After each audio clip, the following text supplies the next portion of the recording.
Nous naviguons comme ça lentement sur un bateau que l'on nomme ici Dahabir. C'est un bateau à 2 voiles, une à l'avant, une à l'arrière.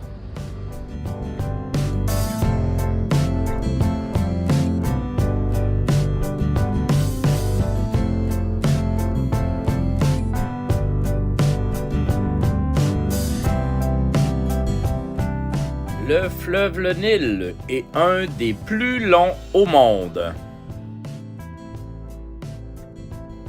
Il traverse 6 pays du continent africain. Nous naviguerons sur le Nil à partir de Luxor jusqu'à Abu Simbel. On a tout ce qu'il faut à bord pour se relaxer et se détendre.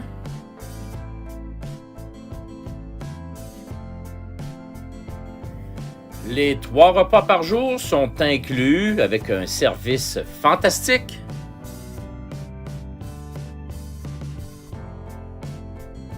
Et le personnel est extrêmement sympathique, dévoué et nous traite aux petits oignons.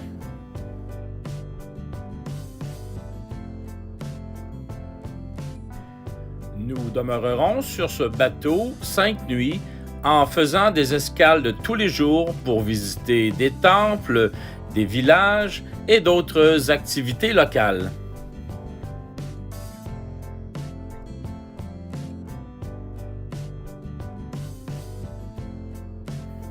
Contrairement à ce que l'on pourrait penser, le crocodile du Nil ne vit pas dans la partie du Nil se trouvant en Égypte, mais bien dans celle que l'on retrouve au Soudan.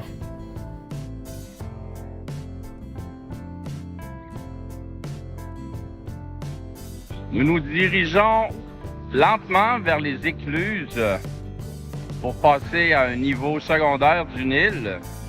Nous sommes tirés par un petit camion remorque comme ça.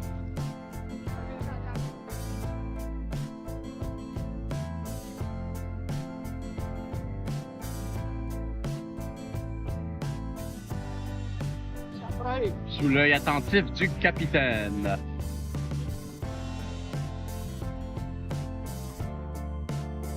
Une fois les portes fermées, le niveau montera jusqu'à la ligne ici, vous voyez, qui est environ 5 mètres. On peut voir l'eau monter dans l'écluse de Esna. Esna, c'est la ville où se trouve l'écluse, donc où nous sommes actuellement.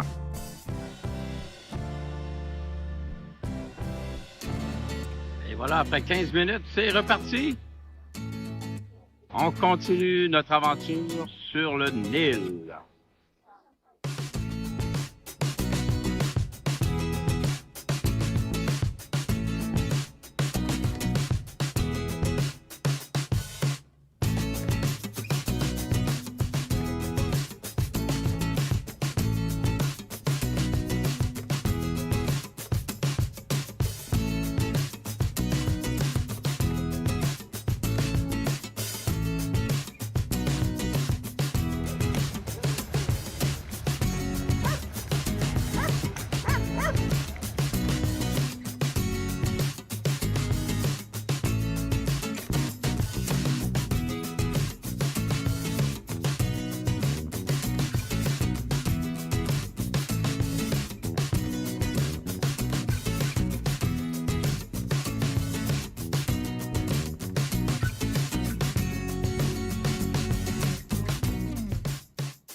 Un petit escale dans la ville de Edfu pour aller visiter le temple d'Edfu du dieu Horus. Alors nous prenons cette charmante petite calèche pour nous rendre en direction du temple.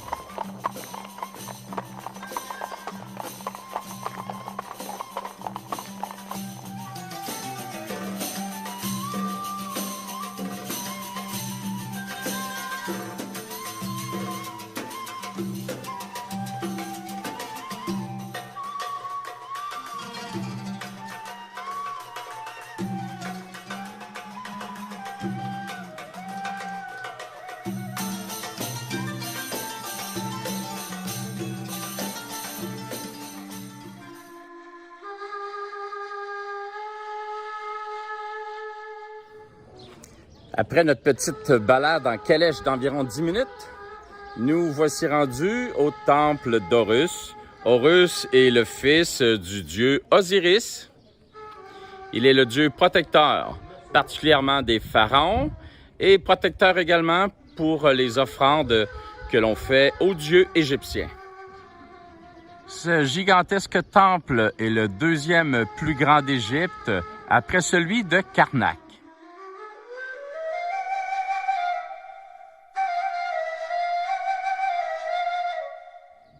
Durant la période égyptienne, on a mis 180 ans à le construire. Tout à fait incroyable. Alors, on entre à l'intérieur.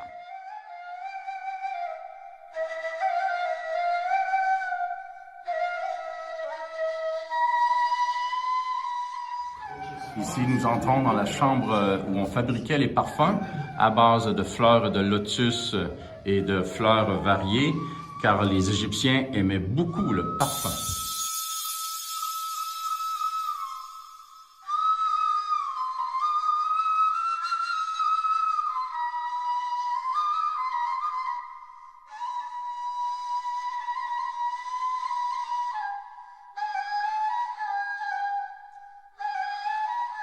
Tout au fond du temple, on peut voir le sanctuaire du dieu Horus avec la fameuse barque qui était portée par 15 personnes, incluant le roi. Ici, c'est une reproduction et l'original est au Louvre. Tous les temples ont leur nilomètre. Qu'est-ce qu'un nilomètre? Ça sert à mesurer le Nil.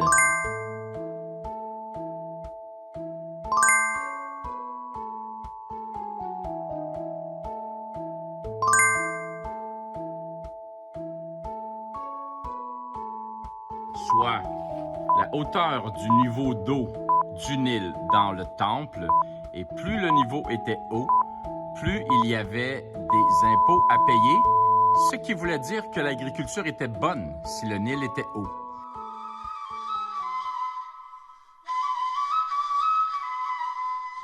Le méchant dieu Seth, qui a tué son frère Osiris, a été transformé en hippopotame.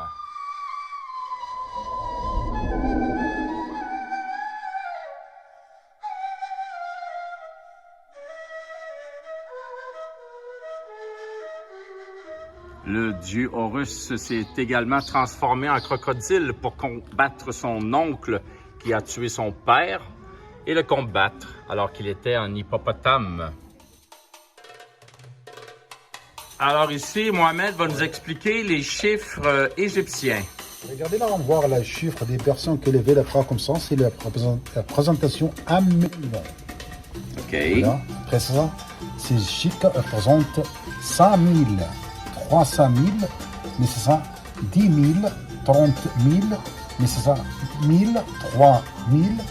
Le mathématicien égyptologue Mohamed. Alors, si vous avez bien reçu la leçon de mathématiques, que représente Yvon actuellement? 1 million de dollars!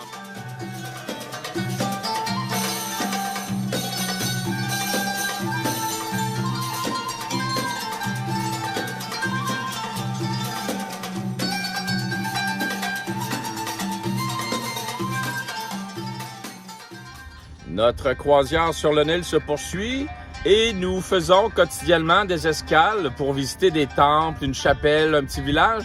Mais je ne vous montrerai pas tout en détail parce que ça va être trop lourd. Je vais faire des résumés des différentes visites et montrer les principales différences entre chacun des temples ou des choses particulières que j'ai apprises.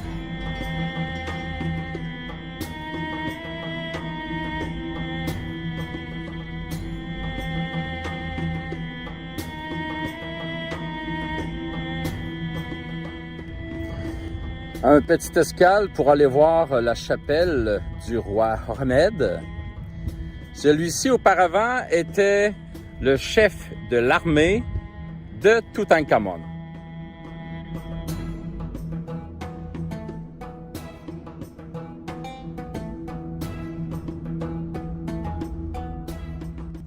Vous remarquerez une différence avec les centaines de bas-reliefs qu'on a vus. Ici, les personnages des dieux font face à nous.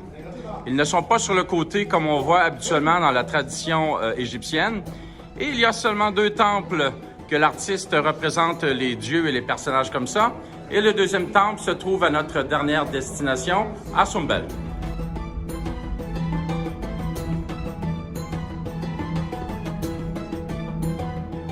Tout comme moi, vous allez sûrement vous demander qu'est-ce qu'une chapelle?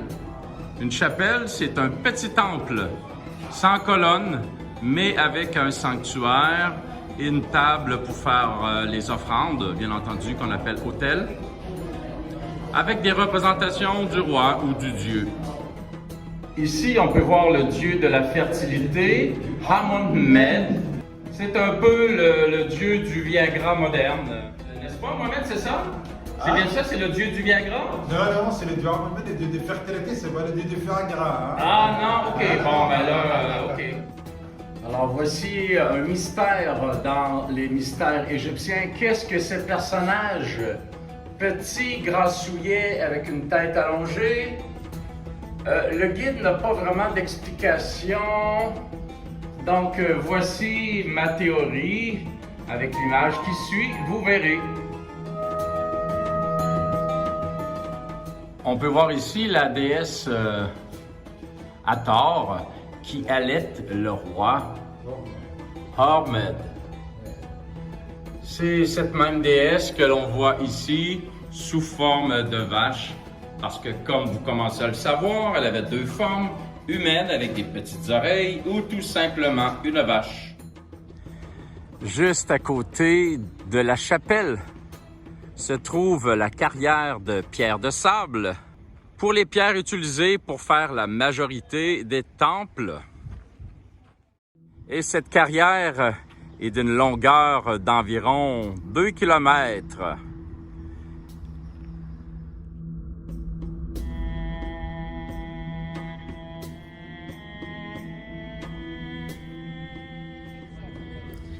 Nous nous trouvons dans la ville de Komombo. Komombo qui veut dire en égyptien or, comme le métal précieux, parce qu'au loin là-bas, il y avait des mines d'or à l'époque.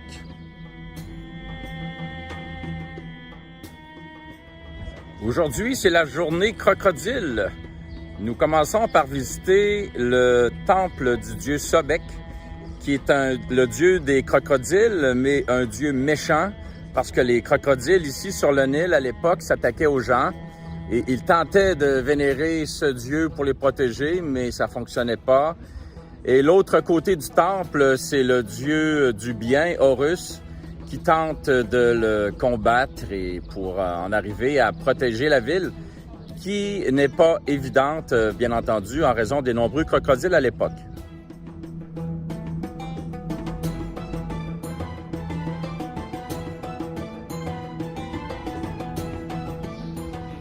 Dans la salle des colonnes, un peu plus loin, eh bien, les colonnes sont très bien conservées.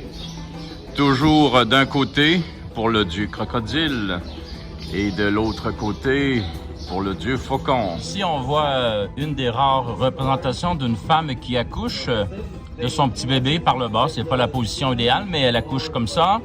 Et ici, on la voit qui allaite son enfant, ce qui est plutôt rare aussi comme représentation.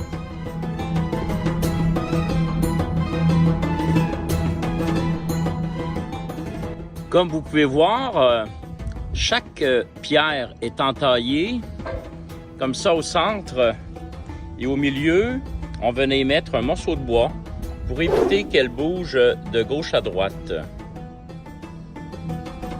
On peut voir ici ce que l'on voit uniquement dans ce temple à Colombo, une femme qui s'apprête à accoucher, mais également et surtout ici, toutes les pièces chirurgicales.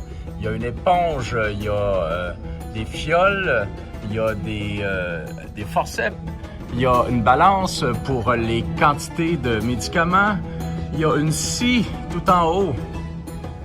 Alors on voit tout ça ici, c'est le seul temple où on peut voir des outils, des accessoires chirurgicaux. Et à droite, On voit le dieu de la médecine, un dieu grec de la médecine, mais qui ici était un architecte.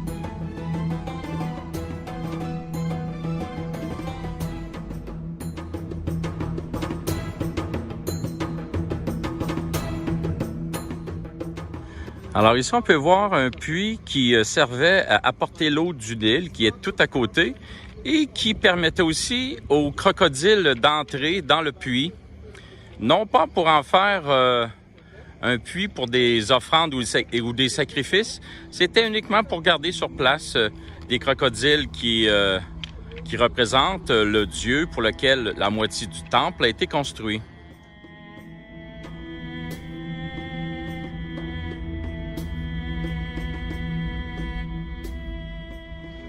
Pour aller dans le puits, on entrait par ici. Et voilà, on marchait jusqu'au puits, juste à côté.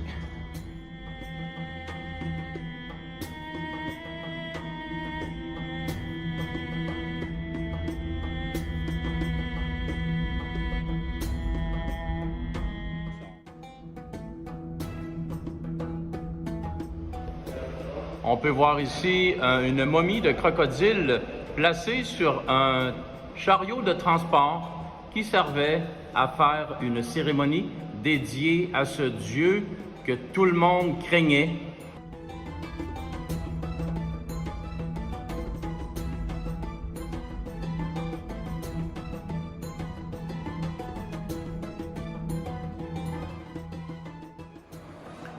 Voici de belles grosses momies, tout bien emmitouflées dans leur bandage. Des momies de crocodiles.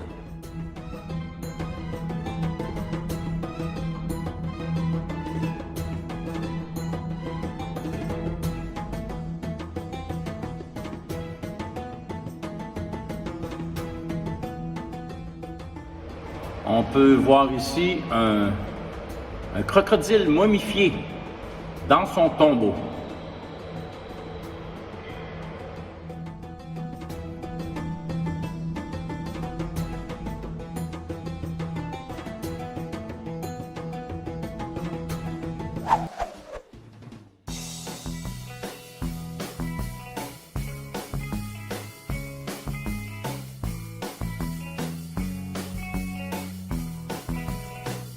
Alors, toujours à Aswan, nous allons visiter maintenant la carrière de granit. Qu'est-ce qu'elle a de particulier, cette carrière-là?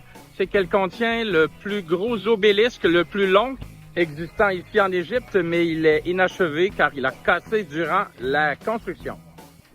C'est dans cette carrière qu'on sculptait tous les obélisques et les statues, parce que la carrière était proche du Nil. Alors, ce qu'Yvon tient dans ses mains, c'est de la pierre volcanique et c'est ce qu'on utilisait pour tailler les obélisques qui étaient faits en granit. Le granit étant moins dur et moins résistant que la pierre volcanique.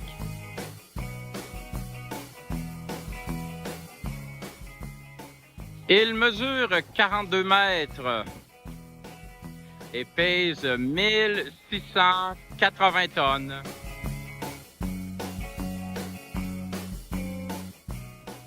Cet immense obélisque était destiné au temple de Karnak pour la reine Hatshepsut. Les sculpteurs ont tenté d'en faire un plus petit obélisque qui a à son tour été cassé, donc ils l'ont laissé ici. La manière dont on cassait les énormes blocs de béton, vous voyez ici, il y a comme des orifices de fait. On mettait du bois de séquoia à l'intérieur et en mettant de l'eau, il gonflait et ce qui faisait comme exploser, si on peut dire, le bloc de béton qui était subdivisé par la suite en petits morceaux. Par la suite, sur l'obélisque, on gravait la vie de la personne auquel il était destiné. Et pour le soulever, il y avait environ 10 000 esclaves qui le tiraient avec des cordes, alors qu'une partie, la base, était enterrée dans le sable, ce qui faisait lever l'obélisque dans les airs.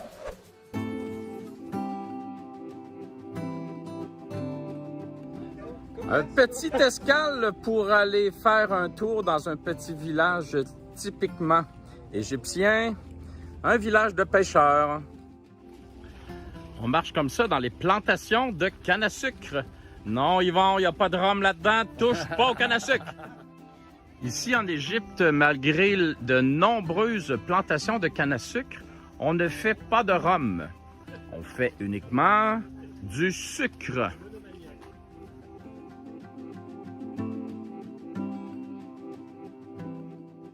Ici, la récolte des cannes à sucre se fait de janvier à avril.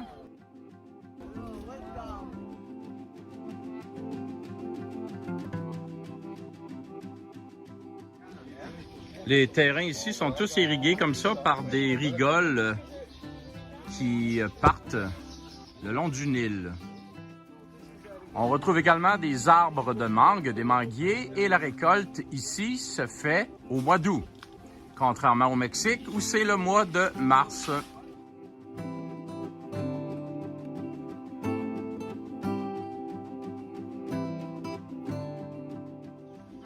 Maintenant, un arbre de figues, un figuier.